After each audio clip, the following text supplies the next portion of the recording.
ناظرین اس وقت ہم موجود ہیں مینار پاکستان گراؤنڈ میں جلسہ گاہ اسٹیج کے بالکل ساتھ، اور ہمارے ساتھ موجود ہیں مسلم طلبہ محاذ کے جو ہے وہ چیئرمین جناب عبید عباسی صاحب، جو اس وقت جلسے میں تشریف لائے ہیں۔ ان سے ہم پوچھتے ہیں کہ یہ کیا عزم اور کیا جو ہے وہ جذبہ لے کر اس جلسے میں شرکت کرنے آئے ہیں۔ جی، سب سے پہلے تو میں اللہ کا لاکھ لاکھ شکر ادا کرتا ہوں کہ آج پرامن طور پہ یہ جلسہ ابھی تک اور کامیاب جلسہ جاری ہے۔ اور دوسری بات، آج پاکستان کا نوجوان جو کہ ڈگریاں لیے پھر رہا ہے، پاکستان کا طالب علم جو کہ تعلیم کو ترس رہا ہے، اور پاکستان کے مائیں بہنیں بیٹیاں جو کہ بے روزگاری کی چکی اور غربت کی چکی میں پس رہی ہیں، میں سمجھتا ہوں یہ جلسہ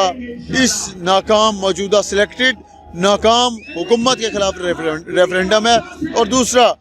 جو ووٹ کو عزت دو کا بیانیہ ہے،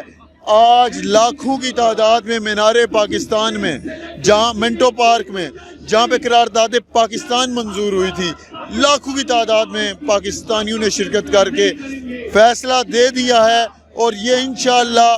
اب یہ جلسے حتمی مراحل کی طرف، لانگ مارچ کی طرف مجھے جاتے ہوئے دکھائی دے رہے ہیں، اور انشاءاللہ اس حکومت کے خاتمے کا باعث یہ لاہور کا جلسہ حکومت کی تابوت میں پہلی کیل ثابت ہوگا۔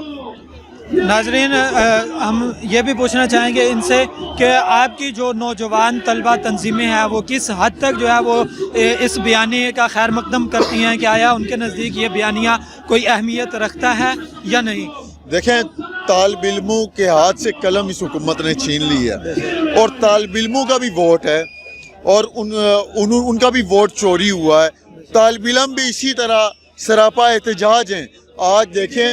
آپ، اگر آپ کا کیمرہ نظر دورائے تو یہاں پہ اکثریت طالب علموں کی ہے، نوجوان نظر آ رہے ہیں، اور یہ وہ مناظر ہیں جو پی ٹی آئی کے جلسوں میں نظر آیا کرتے تھے، نوجوان آیا کرتے تھے، لیکن وہ نوجوانوں نے پی ٹی آئی کو مسترد کر دیا ہے، انہوں نے، کیونکہ پی ٹی آئی نے ان کی ہوپ توڑی ہے، امید توڑی ہے، نوجوانوں کے ساتھ مذاق کیا ہے، مداری پن ہونے کا اس عمران نیازی نے ثبوت دیا ہے۔ تو پاکستان کے طالب علم اب اپنے حقوق کے لیے نکلیں گے، اور انشاءاللہ پی ڈی ایم جو فیصلہ کرے گی، پاکستان کے طالب علم ان فیصلے کے ساتھ بھی انشاءاللہ شانہ بشانہ کھڑے ہوں گے۔ اچھا، ختم ناموس رسالت کے حوالے سے ان سے ایک دو سوال کرتے ہیں۔ ابھی کچھ عرصہ پہلے اسلام آباد میں انہوں نے مارچ بھی نکالا، اس کے اندر ان پر حکومت کی طرف سے تشدد بھی کیا گیا، اس حوالے سے ان کے جو ہے وہ حکومت کے ساتھ کچھ مذاکرات بھی طے ہوئے، تو ان کی کیا مذاکرات کی کیا صورتحال ہے؟ آیا حکومت اپنے وعدے پر پورا اترتی ہوئی آپ کو کچھ نظر آ رہی ہے یا نہیں، یا جو آپ نے حکومت کو وقت دیا، حکومت اس وقت تک آپ کے مذاکرات کو پورا کر سکتی یا نہیں؟ دیکھیں، پہلی بات تو یہ ہے کہ جب ہم نے 12 ربیع الاول کو اسلام آباد اپارا سے فرانس امبیسی کی طرف پرامن مارچ کا اعلان کیا تھا، تو موجودہ حکومت جو کہ ناموس رسالت کے بھی نام پہ اسمبلیوں میں ان کے وزراء پہنچے ہیں، شیخ رشید جیسے نام نہاد، تو انہوں نے ہم پہ آنسو گیس کی شیلنگ کی، بدترین شیلنگ کی، لیکن ہم نے وہاں پہ پولیس والوں کو اور انتظامیہ کے ماتھوں کو چوما، پرامن رہے۔ اور اس کے بعد انتظامیہ نے، حکومت کے 3 وزراء نے ہم سے مذاکرات کیا، شاہ محمود قریشی نے،